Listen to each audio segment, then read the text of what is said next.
I am the shadow teacher. And though many people may want to think of themselves as rational, objectively thinking beings, this simply is not true.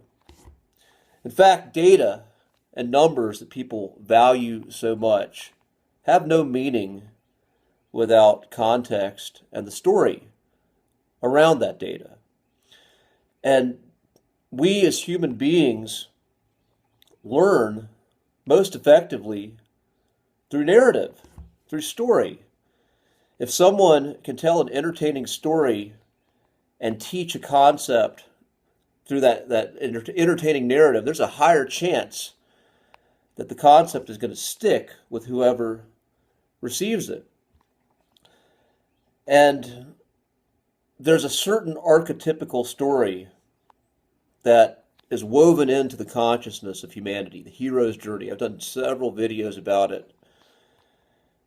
And this story where we have a hero and a villain, where a hero is initiated, essentially, through the call of adventure and the obstacles and ultimately slaying the dragon, confronting a villain.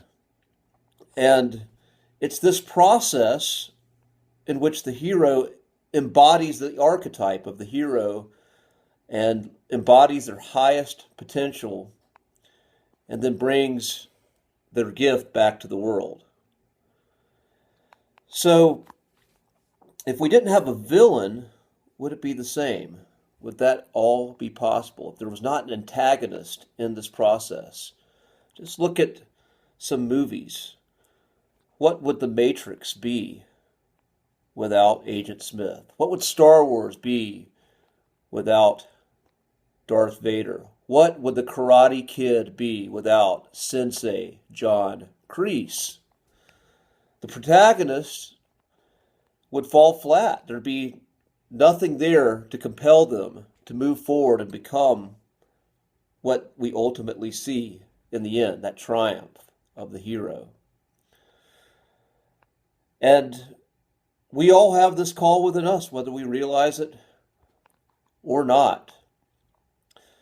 And when we look at a villain, when we're looking at someone and we're demonizing them, condemning them, saying how evil they are, how awful this person is, and we're simply looking at the villain in terms of victimizing us, we're missing a gift. We are missing the gift of initiation that this villain offers. We're also missing the gift of wisdom and insight within our own souls that this villain is offering us. There's a fascination with true crime and stories about serial killers. People love to know the inner workings of serial killers. People love to get inside the minds of the Ted Bundys and the Richard Ramirez of the world. Why is that? Why is that? Why are people who fully commit and go all the way to these horrible violations of life, why are they so compelling and interesting to look at? Is it because maybe there's a piece of you in a Ted Bundy? And maybe there's part of you that wonders what that darkness, that death urge, if that played out, what it would look like, and you get to see it in that reflection out there. Maybe there's something inside of you in this thing out there that you think is so horrible. Now, are sane, whole people called to act that out? No, I'm not advocating a world of serial killers. That would be awful.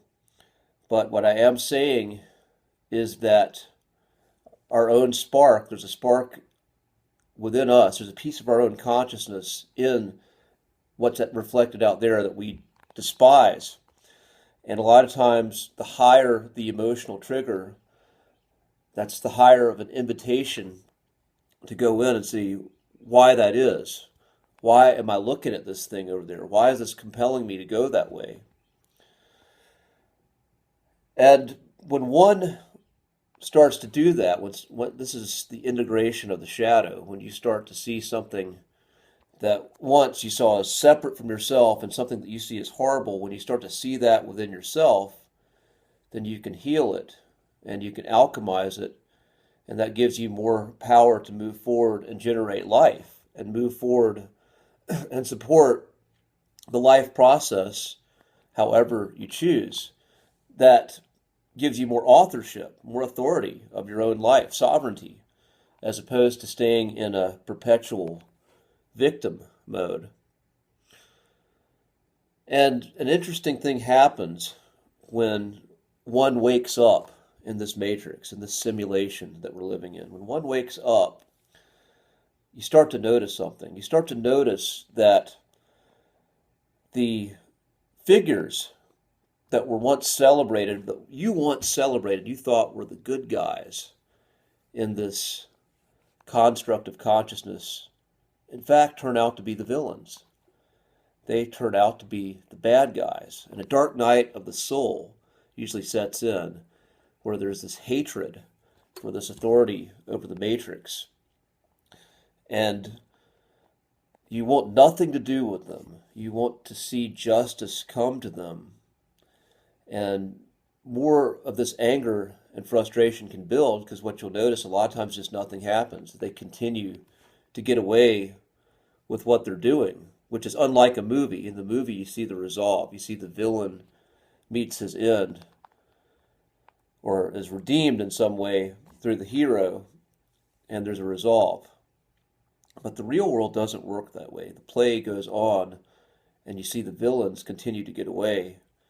And the angrier you get, the more frustrated you get less in the hero mode and more in the victim mode. It puts you in this state of perpetual victimhood unless you can look at these villains as initiators. What does Klaus Schwab have to teach you? What does Bill Gates have to teach you? There is a lot to learn there in seeing their shadows and seeing those, again, who have the resources and the balls to go for their visions. No matter how dark those visions are, they're going for it. There's something to learn there in that black mirror.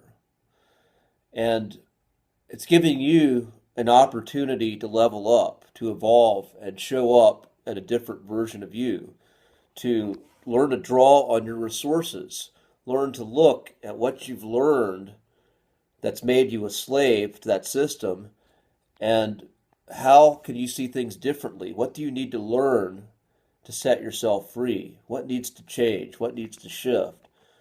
And they offer you a great opportunity to do that work if you choose to undertake it. But again, if you continue to see them simply as the villains, you continue to feed their frame. You continue to feed their power. They're already massive amount of power that they hold. But if you look at then, again, what they're offering as an initiation, they are like that movie with Hugo Weaving and Natalie Portman. Can't think of it. V for Vendetta. When V initiates Natalie Portman's character from innocence and then wakes her up. This is a great opportunity for awakening and embodying one's own potential. My potential is going to look different than yours. So that's why the hero's journey, it's an archetype in all of us, but the version that emerges is always going to look different. But when we emerge, we all are going to have something different to share, a different pot of gold, different treasure. Some of us, I guess, may have gold, some may have diamonds, some sapphire. Whatever that treasure we bring back, we're going to have beautiful colors that make a beautiful world if you pass the initiation. So, hope you pass. Hope I pass. And I encourage you, be strong, be well, and I will see you on the other side, my friends.